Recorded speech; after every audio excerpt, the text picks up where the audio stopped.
Welcome to Boss Gals Talking Tea, where we empower professional women to reach new heights of success, where we foster a supportive environment that aids in unlocking endless possibilities for professional and leadership development.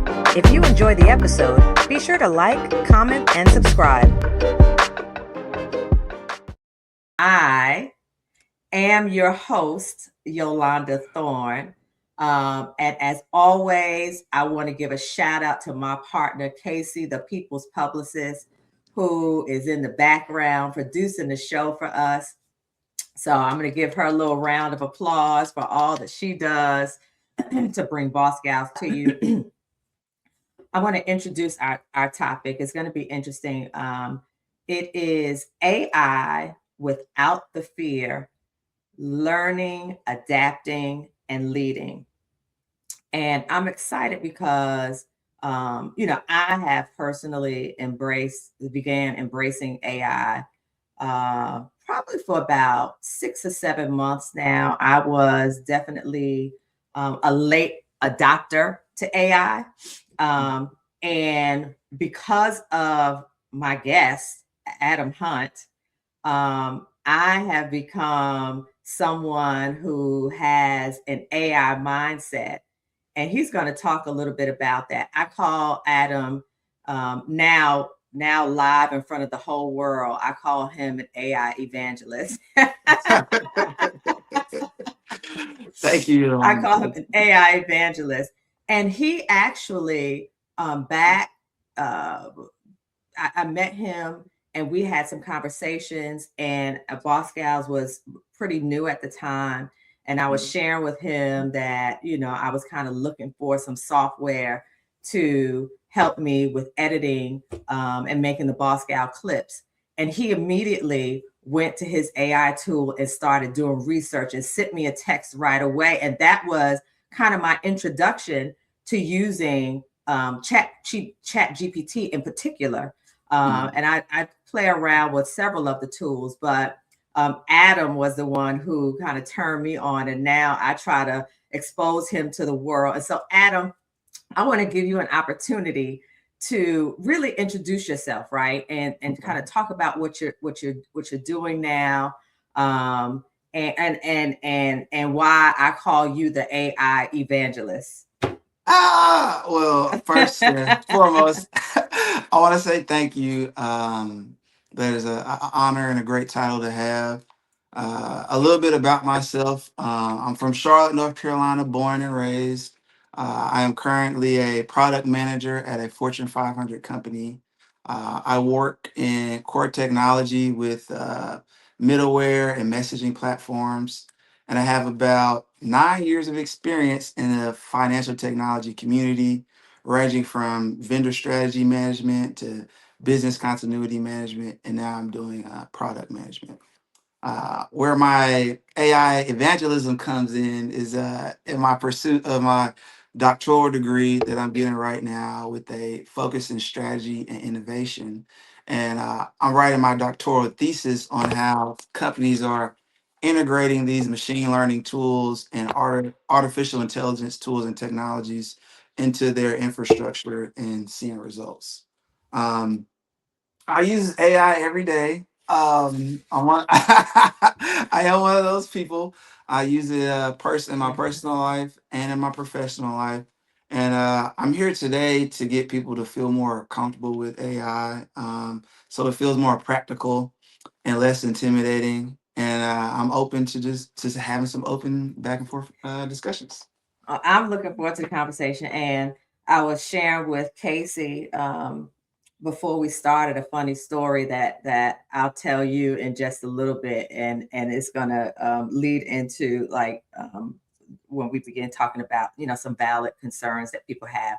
But before we get to that, in one sentence, Adam, what do you want people to stop assuming about AI? One sentence.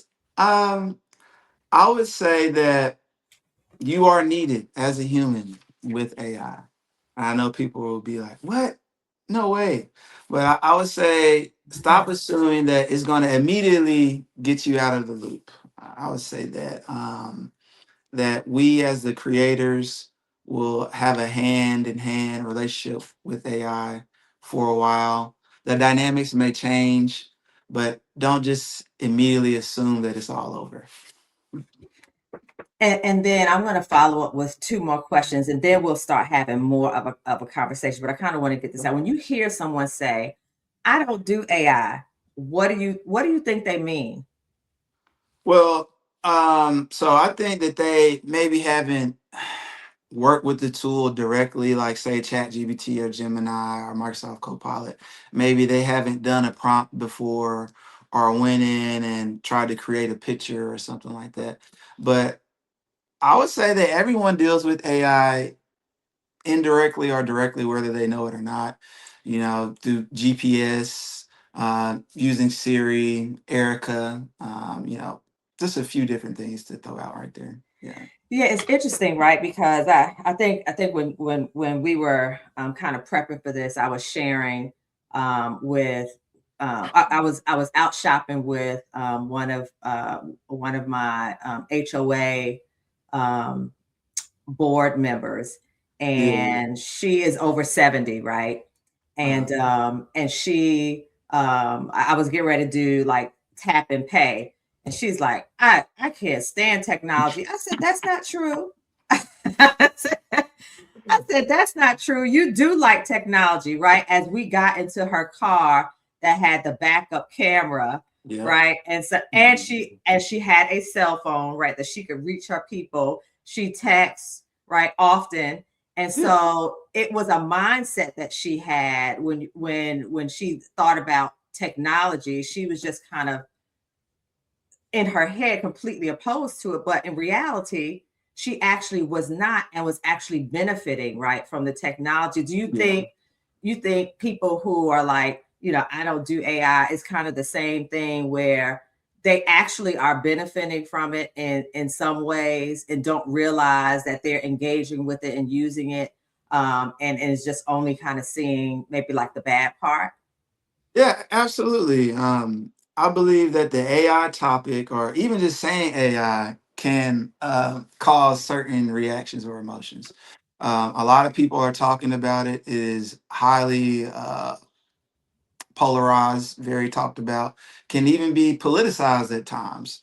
There are a lot of different stances that you can take about it. And depending on how the conversation is brought up, sometimes it can be initially negative. But to your point and to your example, we utilize it in a lot of different ways, but now it's just more in your face and at your fingertips. I think that it's going to be changing the perspective on how you view the interaction and where you are in your AI journey. And that's something that I'll talk a little bit more about today as well. And then this is the last thing. So I mentioned earlier, right, about the AI mindset.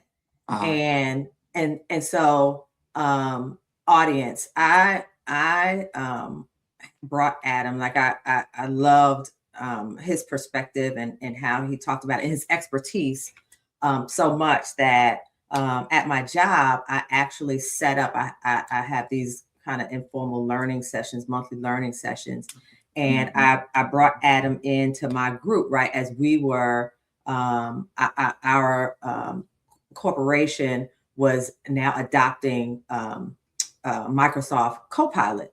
And Mhm. so, I was working on getting the team kind of prepared for that. And so I brought Adam in to talk about the AI mindset, right? To get people ready. So, and from that moment forward, my usage of AI has increased greatly because I think about things differently, right? I use it instead of Google, um, Mhm. for many things. I still look at Google for a few things, but talk about the AI mindset, Yeah, of Adam. course.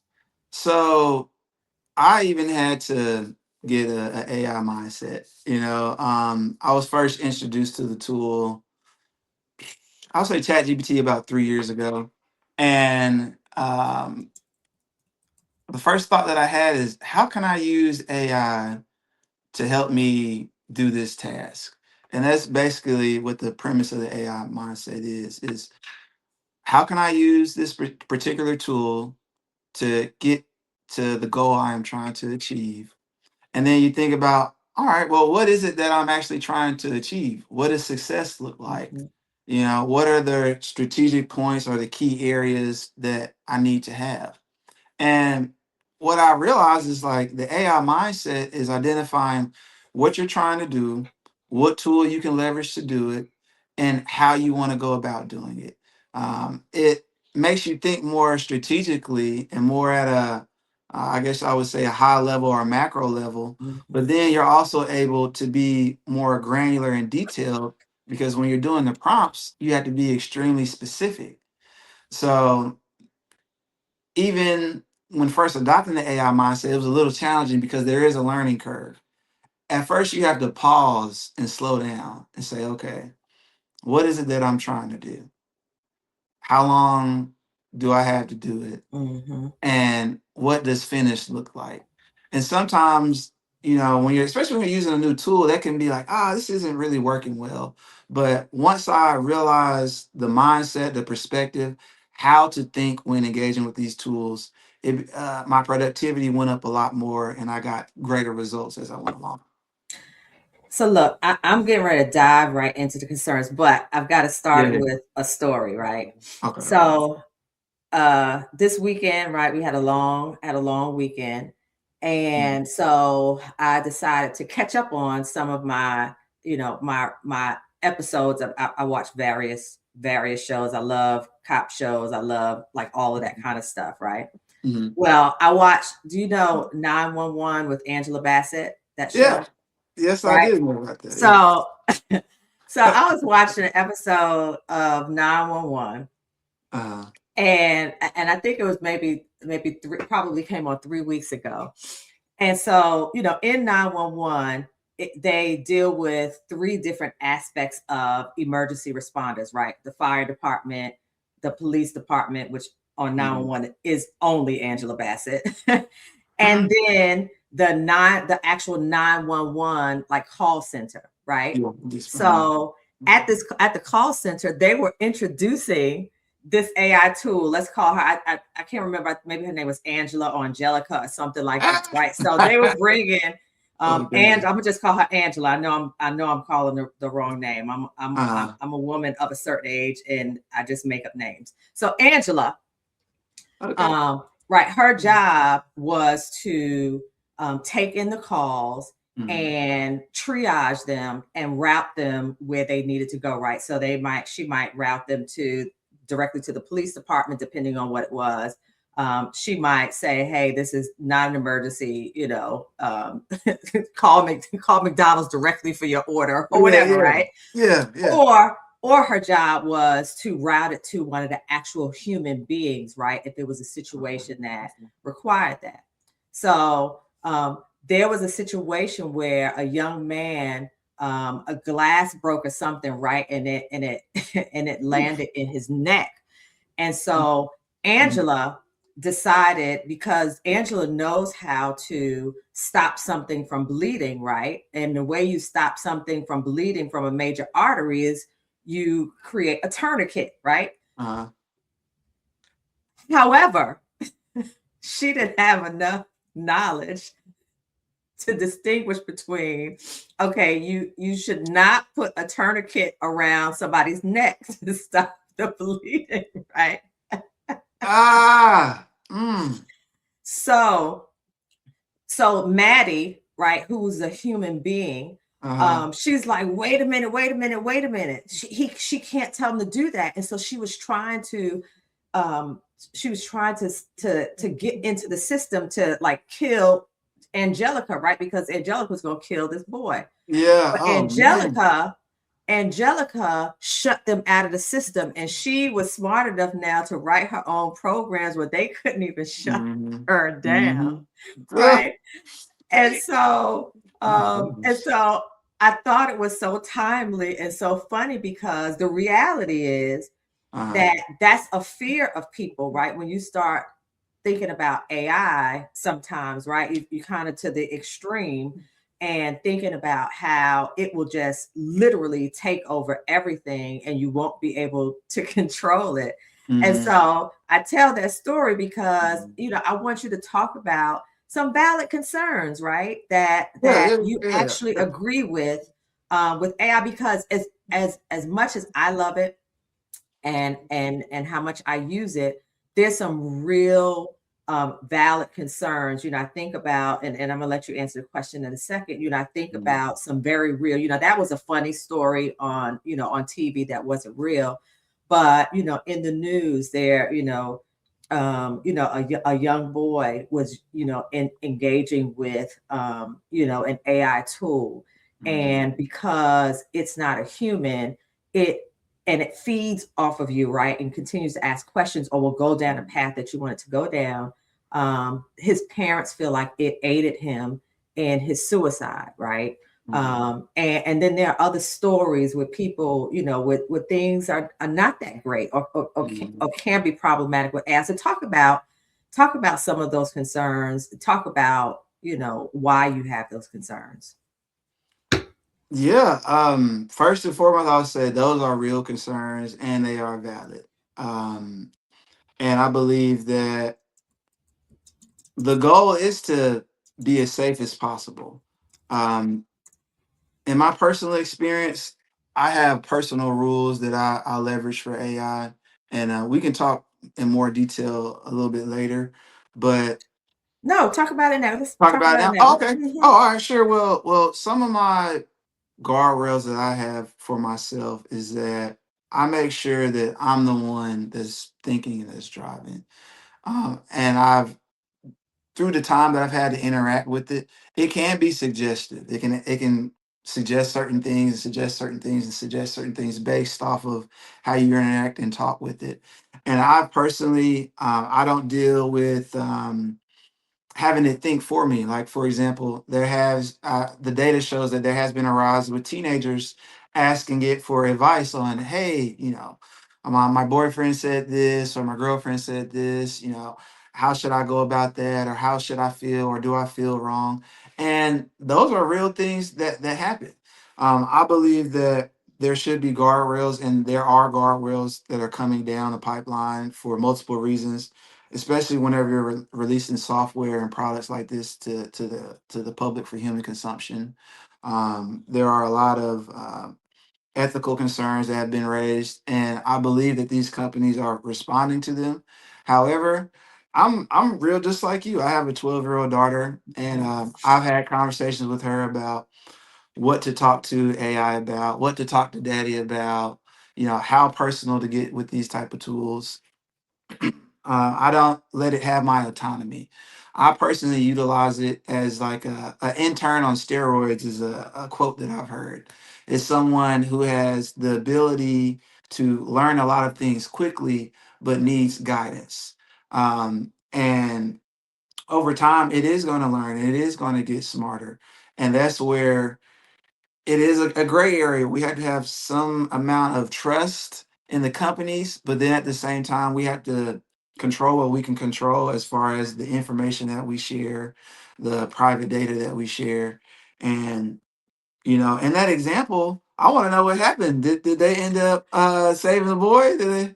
So yeah, so she, thank God, Maddie's husband was on the fire department, and Okay. so she called him and was like, "Hey, go to this address, save this kid."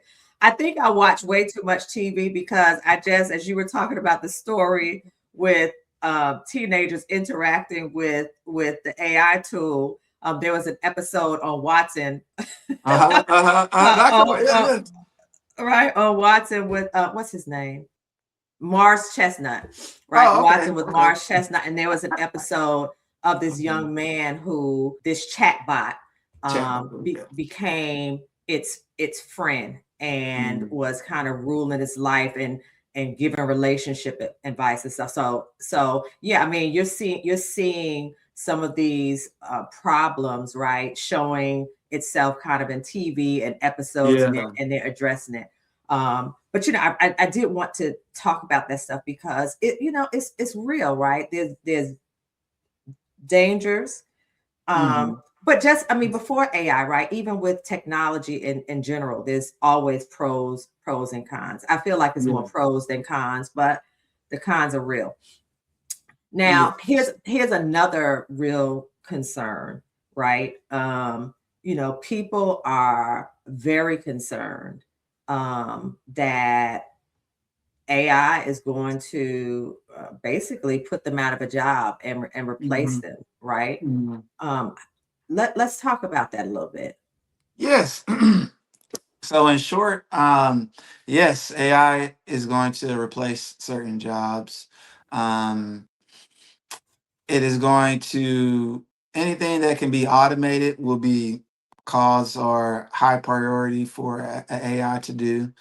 Um, Certain areas I've heard about, like call centers or certain customer service things of that nature.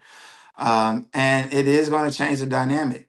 Um, And what I want to really talk about and address is that it's true that it's going to change a lot of things. But what I really want to stress to people is that it's in your best interest to learn as much as you can about certain tools or how AI works, large language models, generative AI, agentic AI versus traditional AI, and just having a general understanding because it's going to impact you one way or another, and that can sound negative, and I don't want to come across in a negative sense, but I want to highlight that at this time, since it's early, there is kind of opportunity to identify, okay, where is this thing going? What are some skills that I can acquire to be better Mhm. suited? Because I believe the next few years, you're still going to need people to manage these tools, to troubleshoot the tools, and to be able to leverage the tools to get the optimum output from it. And in order to do that, you have to learn certain new skills. So I will say that it's true. It's certain things that are happening on the daily. Just to give a quick little fact check, what was it? The internet took 7.5 years to reach 100 million users, and the cell phone was 2.5 years to reach 100 million. And I think AI is at, I don't know, maybe it's 3 years that they have reached 100 million. So the tools are growing exponentially and changes are happening very fast. But they haven't really sunk its teeth in yet. It's still in beginning stage. So it's still some opportunity to try to pivot in position or align yourself and leverage your human experience. Mhm. That's the thing. If you can leverage your human experience along with AI knowledge, understanding the tools from either a personal level or organizational level, that adds some additional skills to your tool belt. And let me pause for a second. For those of you who are watching with us live now, or will be watching this later on YouTube, drop in the comments either one, two, or three. One, if you've never used AI intentionally, drop a two if you use it sometimes, or drop a three if you use it weekly. I should have had four, right? For people like Adam who use it, who use it, who use it daily. I'm somewhere, I'm like a 3.5, right? In Yeah, terms of yeah, in yeah. terms of my usage of it. So drop that in the comments. All right. So um thinking about talking about like kind of going back to kind of the guardrails Mhm. and with AI and trusting AI and not trusting AI. What are some areas, and you may have touched on this already a little bit, but I want you to go a little bit more in depth. Sure. What some things you personally never outsourced to AI, and what's something that AI still can't do well that people assume it can? Yes. I don't outsource my thinking, my my values, or my autonomy. And what I mean by those three things, like my thinking, I don't tell it to think for me or say, hey, um, I've been given this task, can you do it? Or my values, or say, hey, this happened today, how should I feel? Or my autonomy to where I just let the tool or the chatbot do everything. I'll leverage it as almost a mirror and also like a brainstorming tool. So the way I interact with, with these chat tools is I talk to it. So I'm one of those guys that has the paid version of one of these tools. I pay my $20 a month, and I I, do too. and I talk to it. Yeah, mine I can get up to 10-minute chunks. So I'll talk the whole 10 minutes about a topic or a project or a brainstorm. And I always preface it and say, hey, organize my thoughts and ideas and the common themes and core things that I may miss when I'm talking. My goal is to organize my thoughts into a framework that I can execute on, something like that. And then I talk for 10 minutes straight. Um, and then it basically just organized my thoughts, and then it asked me more questions, and then I go, and that's how I execute on a project or a product or create something. And I know that oftentimes some people will say that using AI feels like cheating, and for me personally, I challenge that because there's different levels to using AI. So, say someone else who might not have experience with the tool can get a prompt and I could get a prompt. We have the same output goal. Mine would be vastly different than theirs. And you would hear my particular voice and my character and my uniqueness, even though I utilize the tool to create something. That's because I know how to interact with it. I know how to make sure my voice comes across, and I'm aware of what my shortcomings are. So, for example, I can have the tendency to ramble or talk a lot or use big words, and the tool helps me shrink that up and dial it in based on my audience. If I'm presenting to executives or certain level people, I tailor it to their specific level and what they're looking for. So, to me personally, I always try to let my voice be heard through these tools, and I don't give up my thinking, my values, or my autonomy. Uh, yeah. Yeah, I use uh two different tools. One at work. I use Copilot at work, and then personally, Chat GPT. And at work, so my role, I support 100-person team horizontally, governance and those kinds of things, right? Mhm, mhm, And I'm also, somebody who is forward thinking, right? Always looking for ways to improve things, looking for gaps and things like that, right? yes. Sometimes, however, in doing all the tasks, I don't get the opportunity to think, right? Mhm, Because you're always doing stuff. And so I remember like the day after we got Copilot at my job, my manager asked me to, we had got our employee satisfaction results, right? uh-huh. And it is pulled into a spreadsheet. And and she was like, hey, can you look at all these results? And it was, lots of questions, right, from Mhm. lots of employees. We had I think over 90% of the team answered the questions. can Okay. you can you pull can you group these into themes? Yeah. And right, and I was like, I sure can, give me 30 seconds. Yeah. Yeah. Yeah. Yeah. Grouping. And Yes. so, right. And so I found ways to use it for tasks, right? Mhm. That it is more that it should be used for, right? Something like that where it's doing this, and now while it's doing that, I'm over here doing something else, right? And so I Yeah. kind of outsource those kinds of things for boss gals, right? I use it, when we had, so for Boss Gals, before we have a live episode, we have a prep session. And I Uh-huh. use a different tool, right, than StreamYard. I use Zoom for our prep sessions, and I use it because it has an AI transcriber. I'm horrible at taking notes, absolutely horrible. I'm good at Yeah. a lot of things. I suck at note taking, right? Uh-huh. And so it has an AI note taker in it. And then what I do after the episode is I feed back our whole transcript, right, Mhm. into my chat bot and say, hey, can you help me pull out some good, some good questions based on Yeah. our conversation, right? Because we've been talking about this subject naturally. And so,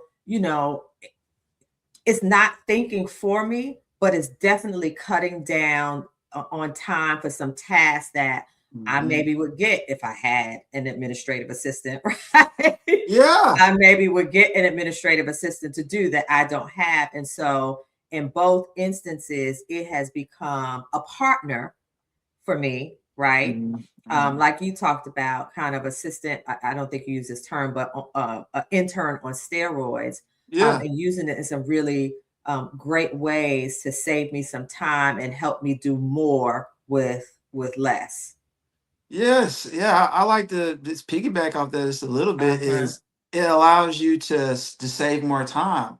Like with me, research, I do research in school and it would take four Oh to my six God. hours. Yeah, 4 to 6 hours just to find the right use cases, the right dissertations, the ones that meet the standards and requires as required by my program. And now I've been able to identify different tools, different databases that have exactly what I need. I'm able to cut down on hours of time looking for things and spending hours of time reading and diving into the research. It just allows you to reprioritize your time, and that's what I say people should do a lot is think about, okay, if I'm saving time here, where else can I utilize this time? Yeah. And and we talked about this earlier, right? And I mentioned this earlier in the episode about how I still use Google for some things, right? Like if I Yeah, need yeah. to get some directions or something like that, right? I'm going to use Google. It's connected to Google Maps, that kind of thing. But Mhm. in the past, right, I just recently was a few months ago had to get my brakes and my rotors replaced, right? Okay, okay, yeah, Right? yeah. And my first thought was to start Googling, right? Some companies that do that do brakes and rotors. And Uh, then I thought about Adam and the AI mindset. I was like, wait, wait, wait, wait, wait, wait, wait. Wait, wait, wait, wait, wait. Let me go to Chat GPT yeah. and tell them, the make and model of my car, that I Mhm, need these rotors replaced, right? And I did a simple prompt, and I'm throwing that word out there on mhm. purpose because I want you to talk about that. I used a Mhm. simple prompt initially, right? And then it kept engaging me, right, to find places near me that did brakes and rotors. And then what it did was, and then I don't know if it asked me or if I asked it, who has like some specials going on and some discounts and some things like Mhm. that, right? So it was Mhm. able to take it much further than I would have been able to do on Google. Now, Google has gotten smart, right? Because now it has some It got the AI AI too. embedded in it. But I purposely use my chat GPT because it is getting to know me, right? And I am Mhm. training it on the things that matter to me. So the next time I have a question about a car, I don't even have to put my make and model. All I have to do is say, hey, I need a light for my car. And because it has that information now, right? My Yeah, chat GPT, yeah. it will automatically do things. And so it saved me hours and saved me some money, um, using it to do just kind Yeah. of everyday kinds of things, right? And having that AI mindset.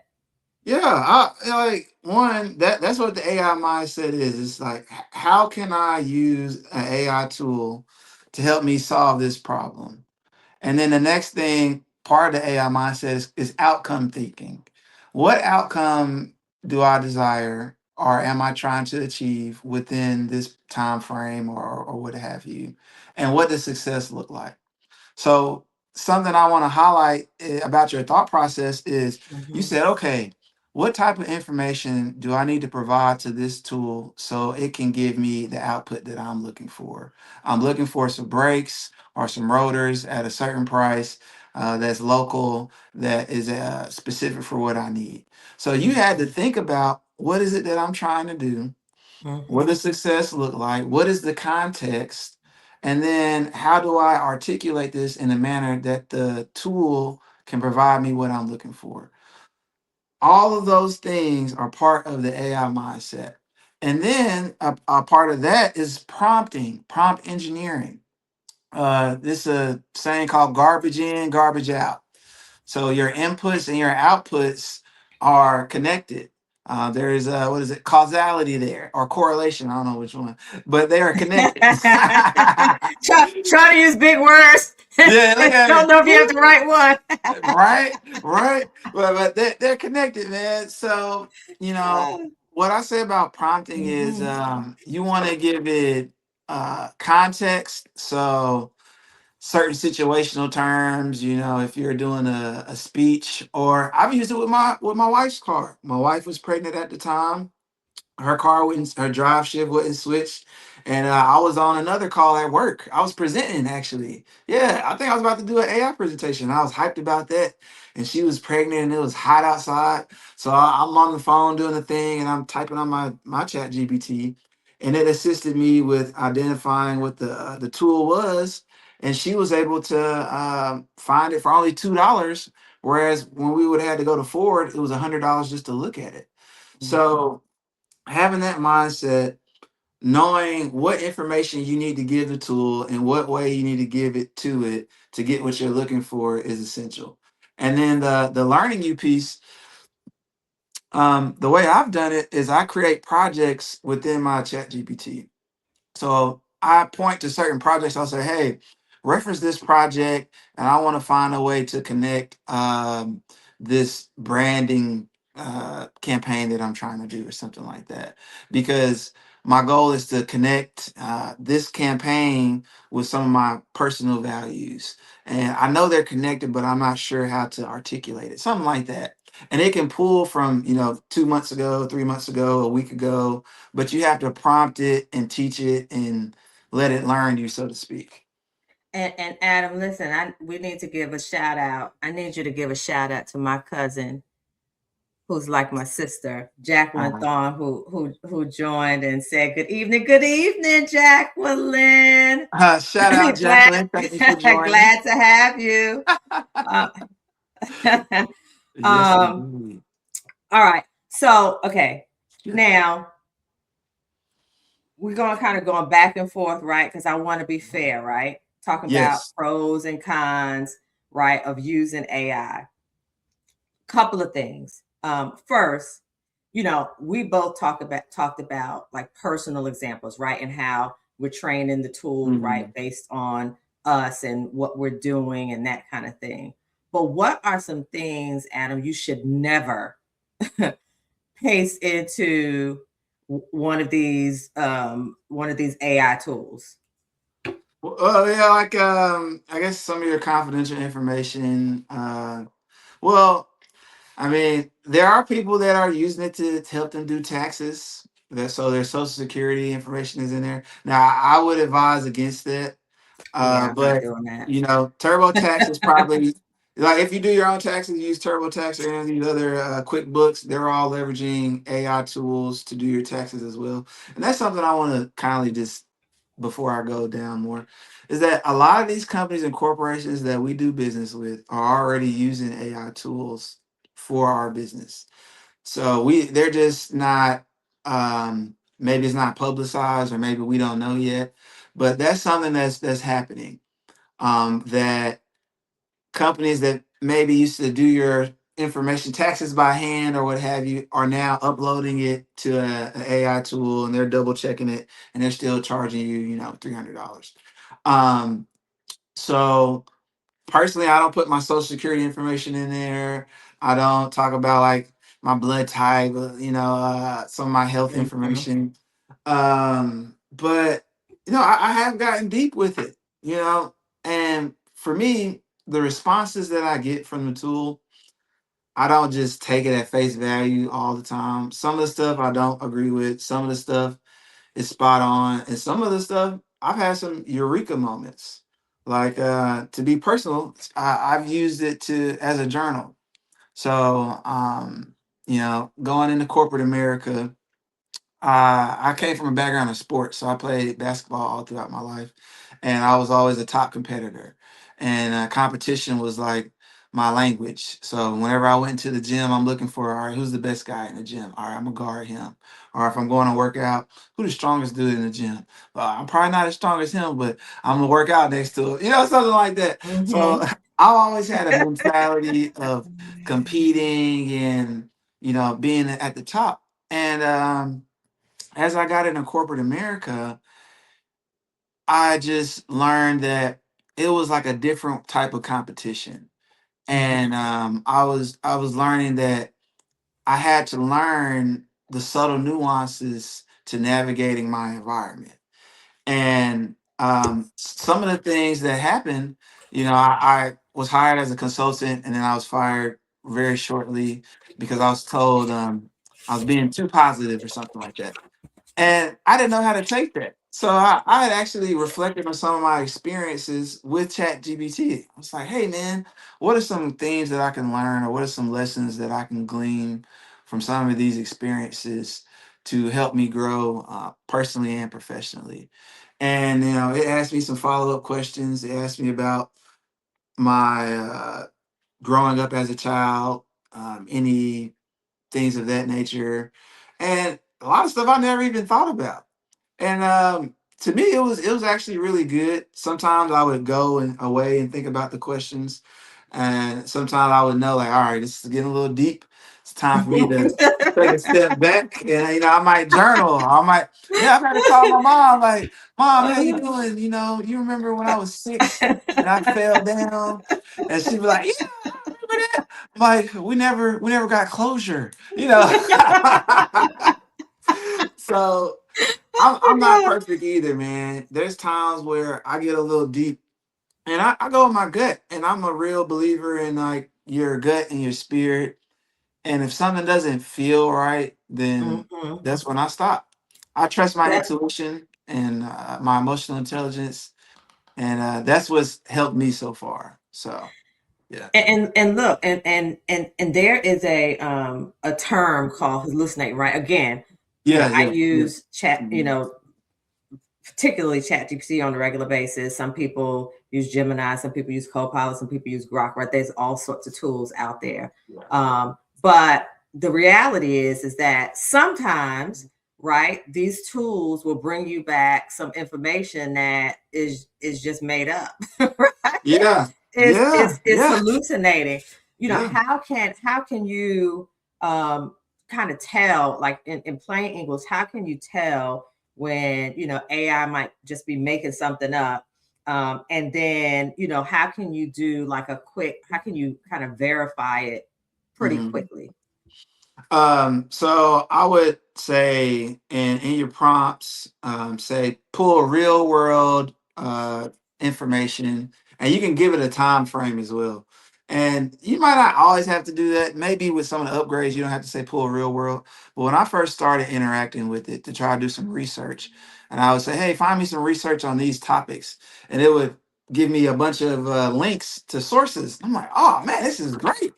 And I clicked on the link and it would say 404 error not found. So I'm like, oh, this isn't even real.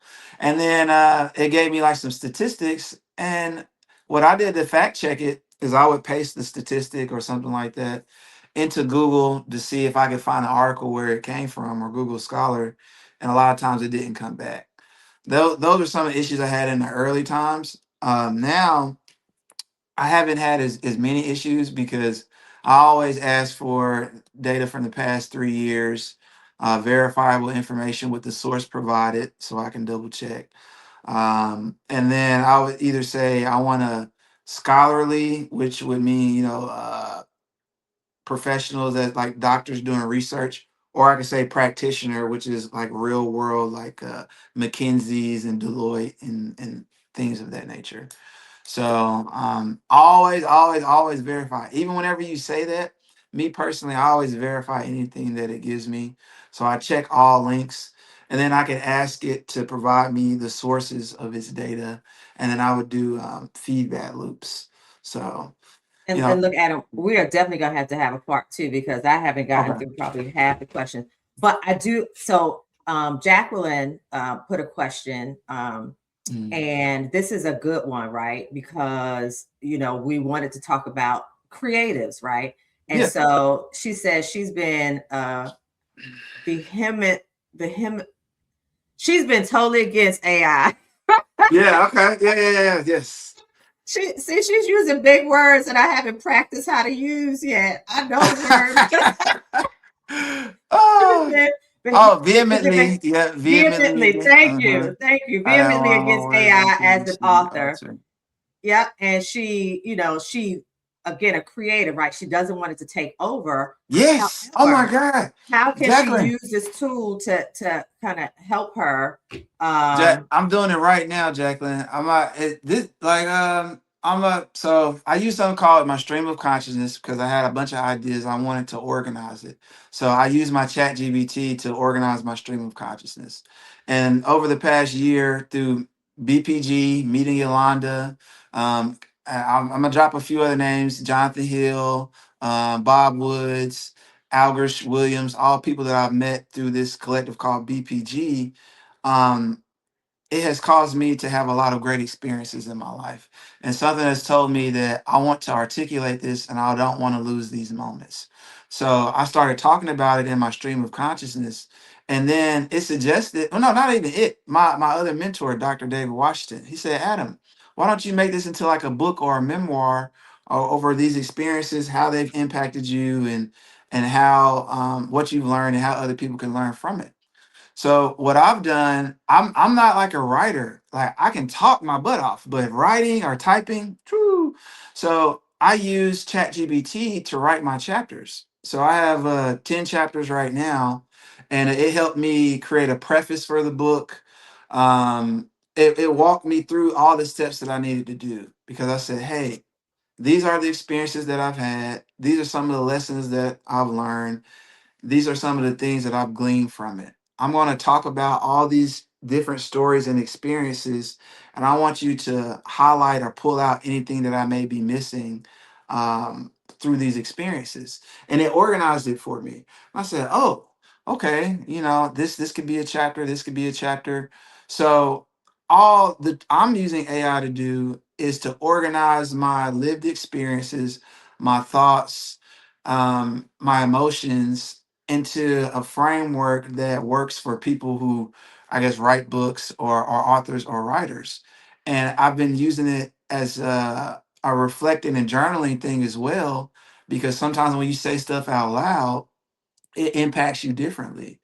So as far as writing, and I tell it to, I do a transcription, which means keep everything that I say verbatim, and then I have a part where I do a thematic pool. So certain themes, certain things that I might have overlooked or that I can dive in more to, and I have those different chunks so I can organize it, kind of how I want to. But I got excited because it's helping me a lot because I'm not that good at typing or I'm not that good at writing, but I can think really, really fast. And sometimes I can think faster than I can talk. And with certain tools, even Whisper, there's a tool called Whisper, which is specifically for transcription. And it's better than ChatGPT at that. But ChatGPT is like the kind of do everything tool, and there's other smaller tools that are more specific. But Eh, yes.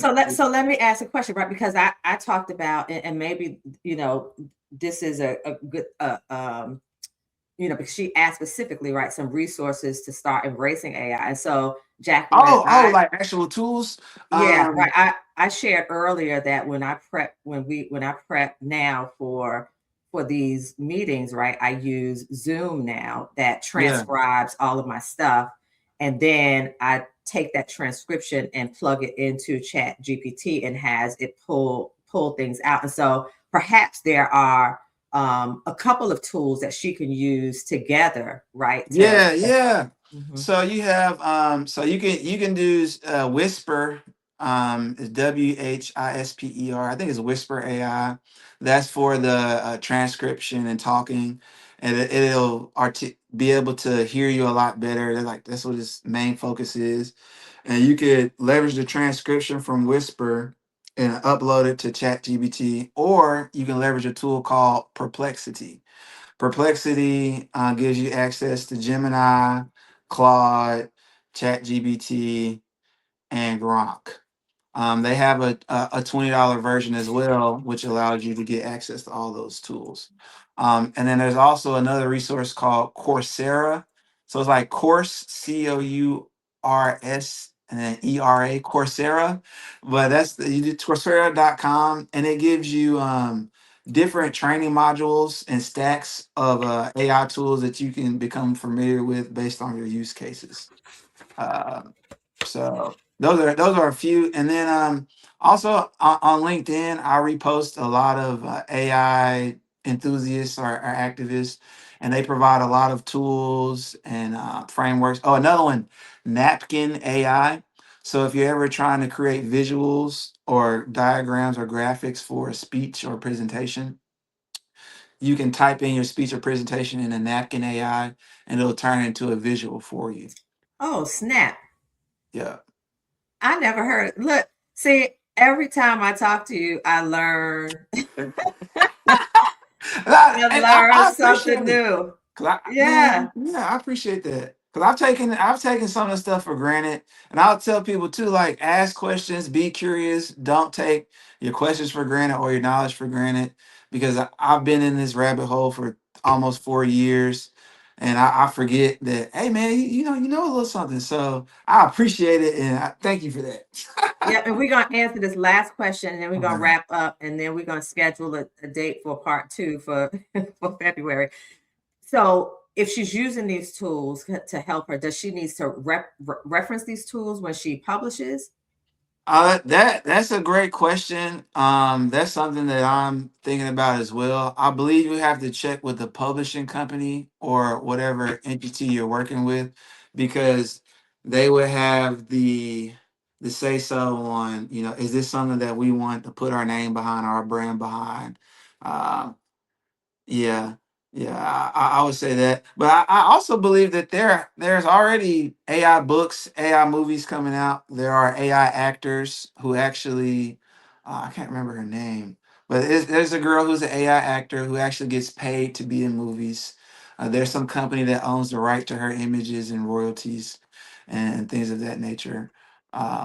But yeah, whoever the publishing company is, I will work with them directly.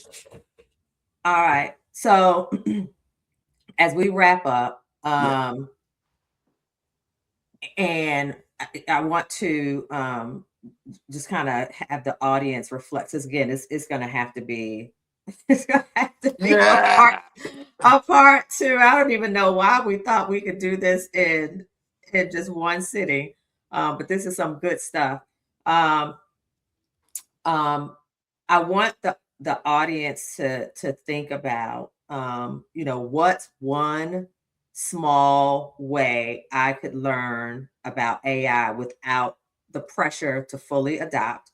So write that down. What's one small way I can learn about AI without the pressure to fully adopt? Second question is, what's one task I could let AI support this week without handing it full control? So again, those questions, right, are geared towards us kind of developing that AI mindset, right, and using AI as Adam put it again, an intern on steroids, right, not taking over for us, not thinking for us, but delegating, right, some of the appropriate tasks.